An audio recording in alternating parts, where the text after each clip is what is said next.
Tenemos conversaciones para disminuir la brecha de género, que nos enseñan a fortalecer y alinear cuerpo, mente y alma. Conversaciones que nos empoderan para desarrollarnos profesionalmente. Women Talks es una comunidad llena de mujeres poderosas que inspiran. Para conocer más, síguenos en Instagram como Women Talks _, donde hacemos contenido educativo, o inscríbete en womentalks.co para saber de nuestros eventos y recibir nuestro newsletter. Todos debemos sufrir una de estas dos cosas: el dolor de la disciplina o el dolor del arrepentimiento y la desilusión. Jin Rohn. Bienvenidas y bienvenidos a Women Talks Podcast, un espacio para mujeres que crecen y aprenden. El día de hoy les hablaremos de la bola de nieve de las emociones. Mi nombre es Santiago Aguilar, co-host de esta edición, en la cual aprenderemos no solo qué es, sino cómo entrar o salir a o de la bola de las emociones. Gracias a la inspiración de Paola, quien tiene una historia reciente que contarnos al respecto, ¿verdad, Pao?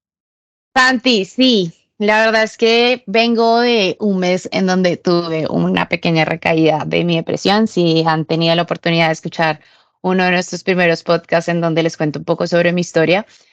Y creo que haciendo una reflexión sobre todo lo que sucedió, puedo decirte que cada día entiendo más sobre mi ciclo vicioso, que de alguna manera es esta bola de nieve que va creciendo y creciendo constantemente.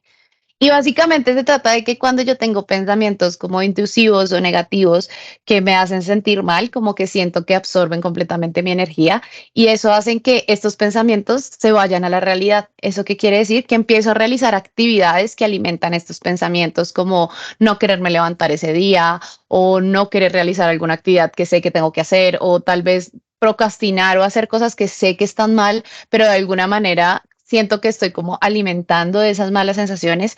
Pero el problema de eso está que cuando llega la noche me siento aún peor y los pensamientos se vuelven peores y cada vez se vuelven más grandes, lo cual hacen que al día siguiente sigo haciendo cada vez más estas actividades y me generan un sentimiento de inutilidad, de no sentirme feliz, de sentirme estancada o de no sentir como cosas positivas dentro de mí, sino como un rechazo absoluto sobre mi propia existencia.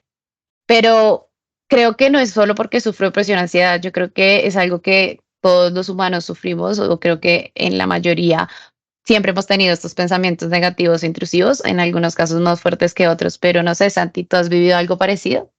Pao, yo y todas las personas que tenemos un cerebro y una mente solemos pasar por ese tipo de situaciones.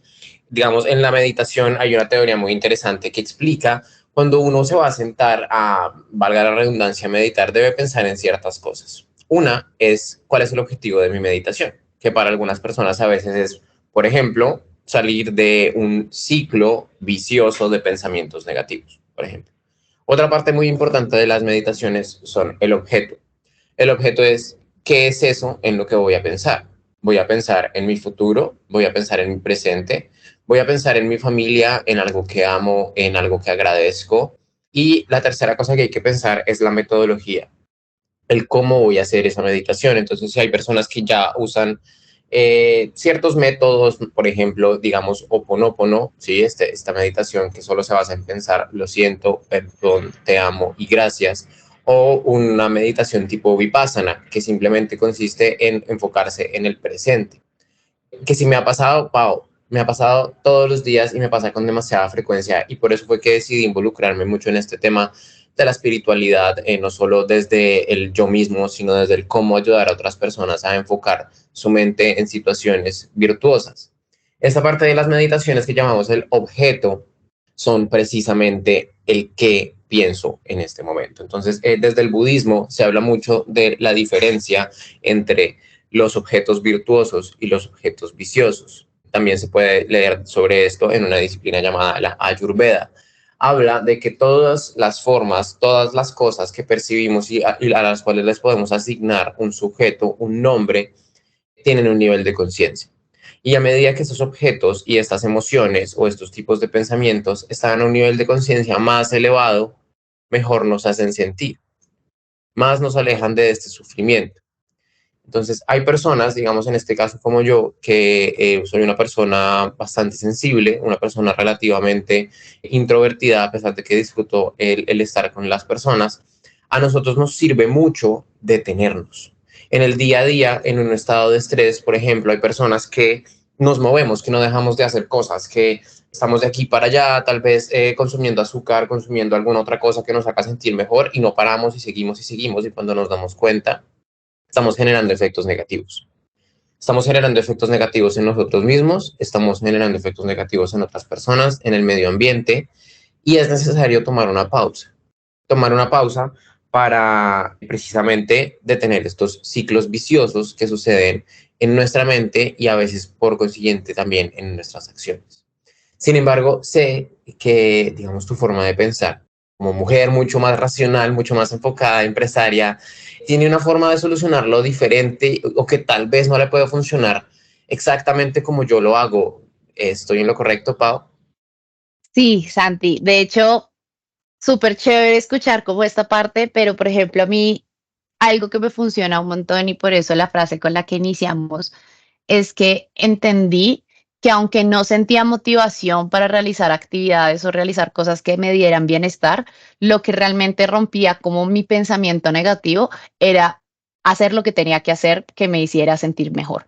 Entonces, por más de que tuviera un pensamiento súper intrusivo, súper negativo o este ciclo vicioso de pensamiento, al final del día yo necesito terminar haciendo actividades que rompan ese ciclo. Entonces, por ejemplo, esta mañana me voy a levantar a las 5 de la mañana porque tengo que hacer ejercicio, tengo perros, entonces los voy a entregar en el colegio, luego tengo que preparar un par de reuniones, organizar, por ejemplo, el podcast que estamos realizando hoy contigo y me obligo a hacerlo, aunque no sienta completamente la motivación, pero sé que cuando llega la noche, el hecho de haber sentido esa utilidad y como haber sentido ese compromiso hacia mi realización personal y profesional, pues me hace sentir mejor y por ende empiezo a romper ese ciclo poco a poco y de alguna manera esa bola de nieve que iba creciendo constantemente con pensamientos cada día más negativos y actividades más negativas, pues las empiezo a romper a través de estas actividades para que genere estos pensamientos positivos y salir de ese ciclo.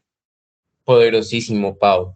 Esta es una reacción y una forma de manejar los pensamientos intrusivos, viciosos, de forma visceral. Visto desde la perspectiva psicológica, hay tres formas de hacerlo.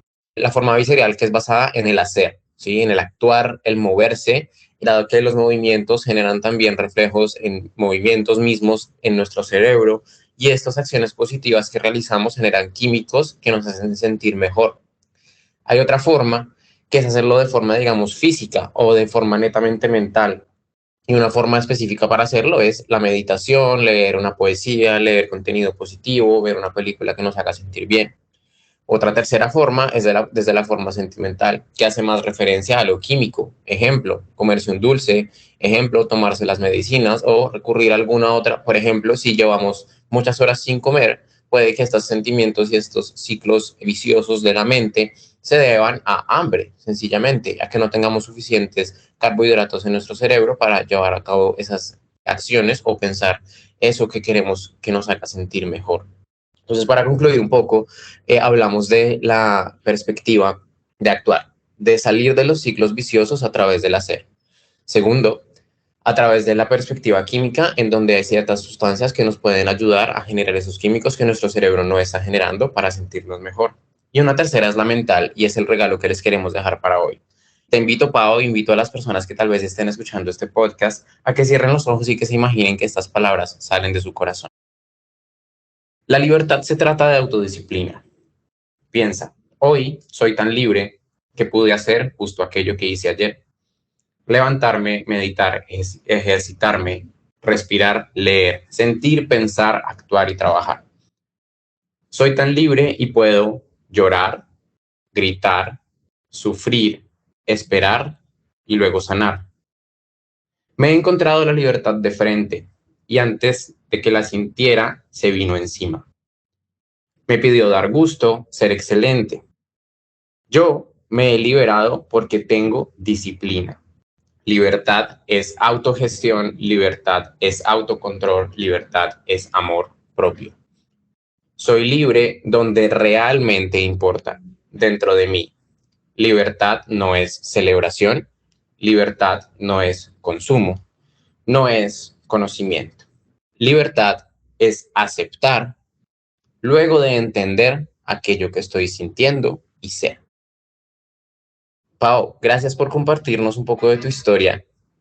Invitamos a todas las personas a escuchar el próximo capítulo de Women Talks Podcast.